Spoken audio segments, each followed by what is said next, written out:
시청자 여러분, 안녕하십니까? 여기는 독일 함부르크에서 보내드리는 이영기의 독일 이야기 TV입니다. 오늘은 2022년 독일에서의 크리스마스란 제목으로 여러분께 말씀드리고 싶습니다. 바로 어제 24일을 맞고 오늘 25일을 맞았습니다. 바로 지금 저는 함부르크에 있는 한인교회에서 예배를 보고 막 집에 돌아와서 여러분께 말씀드린 겁니다. 이 함부르크에는 우리 한인교회가 7개가 있어요. 그 중에 하나가 카톨릭이고 그 나머지는 전부 신교회 교회들입니다. 우리 외국에 사는 그 우리 교민들, 700만이라고 지금 추가합니다만, 어느 나라 사람보다도 가장 우리나라 사람들이 교회를 나갑니다. 아주 기독교인들이 나가는 거죠. 미국 가도 그렇고, 남미 혹은 불란서, 영국 어디 가나 외국에 사는 우리나라 사람들이 꼭 많은 사람들이 교회를 나가죠. 오늘 제가 나가는 한인교회 또 마침 크리스마스 때문에 그냥 꽉 그 공간을 메웠고, 특히 어린애들이 참 날뛰면서 좋아하는 그런 장면을 제가 보고 막 집으로 돌아왔습니다. 너무나 보기 좋은 거예요. 근데 외국에 살면서의 우리나라의 기독교인들이 어느 나라보다 좀 많지 않나 생각해. 똑같은 동양인 중에도 일본 사람도 그렇게 많지 않습니다. 중국 사람 더더구나 많지 않고. 또 거꾸로 다른 나라에서 독일 사람들이 과연 얼마만큼 그 나라에서 교회를 나갈까. 예를 들면은 한국에 사는 독일인들이 과연 얼마나 자기들끼리 교회를 만들러 나갈까. 전 별로 없다고 봅니다. 근데 유달리 우리나라 민족은 해외에서라도 그렇게 교회를 많이 나가고 교회를 많이 짓습니다. 자, 이런 걸 보면서 제가 굉장히 오늘 만족감을 갖고 집에 지금 돌아왔습니다. 제가 이런 것을 보면서 안타깝게 생각한 것은 북한에서 과연 교회가 있는가. 2차 전쟁 이후 북한은 가장 종교를 탄압하는 나라로 지금까지 계속되고 있죠. 심지어는 외종 때에도 예배 보는 그런 것은 허용을 했어요. 제가 10살 때 평양에서 살았습니다만은 50일밖에 우리 고향에 왔을 때 그 성탄절을 맞이해서 나팔을 부르고 찬송을 부르고 그 문 밖에서, 그래서 우리 큰어머님이 먹을 걸 갖다 주는 그런 걸 봤어요. 외종 때에도 우리나라는 예배를 봤어요. 근데 오늘날 북한이 어떻습니까? 성경 하나만 봐도 핍박의 대상이 되는 거야. 그리고 세계에서 가장 핍박받는 기독교 핍박받는 나라가 북한입니다. 그래서 제가 늘 관심을 갖고 신문을 보는데, 여기 어푼도와 자선단체에서의 매년 세계적으로 기독교를 탄압하는 국가를 50개를 들어요. 근데 이 기독교를 탄압하는 50개국 중에서 제일 1등이 노스코리아입니다. 북한이에요. 그 다음에 예멘이 22번이고, 그 다음에 베트남이 30번째로 탄압을 하고, 라오스가 36번째, 그리고 중국이 39번째, 그리고 제일 마지막 50번째가 콜롬비아예요. 가장 기독교가 발달됐던 북한에서 가장 기독교를 탄압하는 이러한 현실이 되어버렸어요. 한때는 평양을 동양의 예루살렘이라고 했어요. 전후 북한은, 특히 평양은 기독교가 발달했기 때문에 거기서 뭔가 기독교를 또다시 발전시키려고 했지만 그 공산주의 김일성이 들어오면서 핍박을 하다 보니까 많은 기독교인들이 월남을 하고, 그리고 9호의 김일성은 6.25를 일으키고 세계에서 가장 탄압하는 국가로 지금 만들고 있습니다. 가장 탄압받는 지역이 북한입니다. 이걸 우리는 어떻게 생각합니까? 이걸 두고 그냥 가만히 있어야 됩니까? 저는 그렇게 생각합니다. 앞으로 우리의 통일의 원동력은 저는 우리나라 기독교인이라고 봅니다. 기독교인들이 한마음이 돼서 북한에게도 다시 기독교를 전파할 수 있는 그런 능력을 갖고 합쳐서 온갖 힘을 다해서 우리는 돌아가야 된다고 봅니다. 저는 그렇게 생각합니다.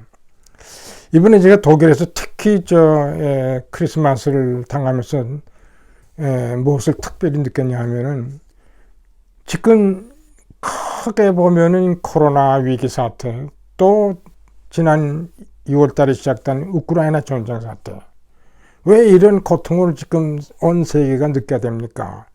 특히 제가 사는 독일에서 굉장히 이 문제가 지금 심각한 문제로 지금 대두되고 있어요. 근데 코로나 문제는 지금 많이 완화되는 과정이 있습니다만은 이 뭡니까? 금년 2월 24일 우크라이나 사태가 일어나면서, 우크라이나 전쟁이 일어나면서 독일인 많은 사람들에게 참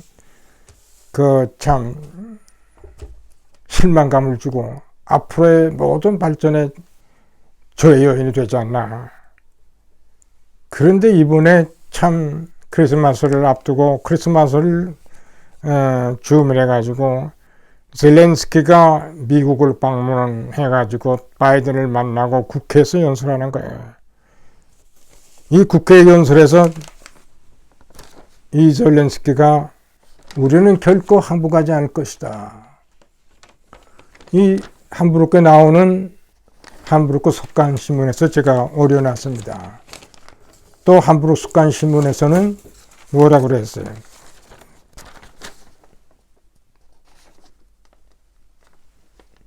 우리는 절대 항복하지 않고 우리는 이길 것이다. 왜냐하면 우리는 한 마음이 됐기 때문에. 그래서 여기 특히 미국의 부통령 해리스와 펠로시 하원의원 의장이 우크라이나 깃발을 들고 지금 강력하게 지금 전시를 하고 있어요. 그리고 특히 우리가 주목해야 할 것은 이번에 젤렌스키가 바이든 대통령을 만나면서 참 미국의 도움을 요청을 했고 미국 국회에서도 도움을 요청했고 이걸 바이든이 받아들이고 미국 의회가 받아들이고 미국 국민이 받아들여. 난 이것을 보면서 역시 미국이구나. 독일은 그동안 지원을 많이 하면서도 특히 무기 지원에서 굉장히 소홀히 했어요. 그래서 저는 굉장히 개인적으로 이 숄츠의 이 행동이 과연 누구를 위한 건가? 과연 그런 소극적인 행동이 과연 옳은 일인가? 그래서 천만다행인 미국의 바이든 대통령이 특별히 고조를 해서 젤렌스키를 위로하고 앞으로 희망을 주는 이 사진. 저는 이 사진이 앞으로 전 세계적으로 사진전에서 1등을 하지 않겠나 이렇게 봅니다. 티셔츠에서 그 위험 속에서도 미국까지 날아와서 바쁜 시간의 열정 속에서 국회의원들을 만나고 국회에서 연설을 하고 특별히 바이든 대통령과의 대화에서 지원을 얻어내는 참 이런 장면을 보면서 참 이번 크리스마스는 왜 우리 세계 모든 사람들이 이 코로나로 또는 왜 지금 같은 세상에서 전쟁을 통해서 우리가 왜 같이 고통을 느껴야 되냐 하는 생각이 들더라고. 너무나 그냥 슬픈 거예요. 제 개인적으로도. 이러한 관계에서 이번 독일에서 내가 겪는 크리스마스는 어떤 때보다도 오히려 의미가 있지 않나 그런 생각이 드는 거예요. 오히려 이번 독일의 크리스마스에서는 모든 사람들이 오히려 활기가 있는 것 같은 거예요. 코로나도 우리는 같이 마음을 먹고 극복을 해야겠다 하는 생각을 하는 사람 같고 또 비록 언제 끝날지 모르는 우크라이나 전쟁을 보면서도 우리가 다 같이 한 마음이 됐을 때 이와 같은 두 가지의 이런 위기를 갖다가 오히려 극복할 수 있지 않냐 하는 의미에서 이번에 독일의 크리스마스는 내가 경험하지 못하는 어떤 하나의 단합된 마음. 지금 라디오를 틀어도 그렇고 TV를 틀어도 그렇고 일반 시내 나가도 그렇고 교회마다 그냥 사람들이 꽉 차가지고 이번 크리스마스의 의미를 되새기는 걸 내가 보면서 뭔가 알게 모르게 은연중에 새로운 내년을 맞이해야 되지 않나. 이 코로나도 극복할 수 있는, 또는 전쟁도 극복할 수 있는 이런 계기를 이번 크리스마스를 통해서 독일인들의 하나가 된 마음으로 지금 표출하고 있지 않나, 그런 생각을 제가 하게 되더라고요. 그래서 제가 제목도 2022년 내가 맞는 독일의 크리스마스, 어떻게 보면 굉장히 의미 있고, 이런 가운데도 우리가 새롭게 희망을 주는 그런 크리스마스가 되지 않냐. 제가 오늘 참 우리 한인교회 나가서 참 어린애들이 참 우리 찬송을 부르고 크리스마스 캐롤을 부르고 참 이런 걸 보면서 지금 1세대, 저는 이제 독일 온 사람 중에 1세대입니다만 지금 2세대, 이제 3세대도 무릎무릎 자라더라고. 이런 우리 해외에 사는 교포들이 어느 나라의 교포들 못지않게 이 기독교 정신이 가장 강하고, 특히 이런 예수 탄생을 맞이했을 때 경우는 그동안 안 나온 사람도 같이 나와가지고 예수 탄생을 기쁘게 생각을 하면서 같이 찬송을 부르고 예배를 드리고 예수님의 의미를 찾지 않나 하는 그런 생각이 들더라고요. 저는 하루빨리 우크라이나 전쟁이 끝나고 하루빨리 이 코로나 같은 이런 것이 끝내주기를 바라면서 2023년은 전 세계가 뭔가를 좀 새로운 분위기에서 새로운 그 상황에서 힘차게 우리가 전진해야 되지 않나, 그런 생각이 듭니다. 기청해 주셔서 감사합니다.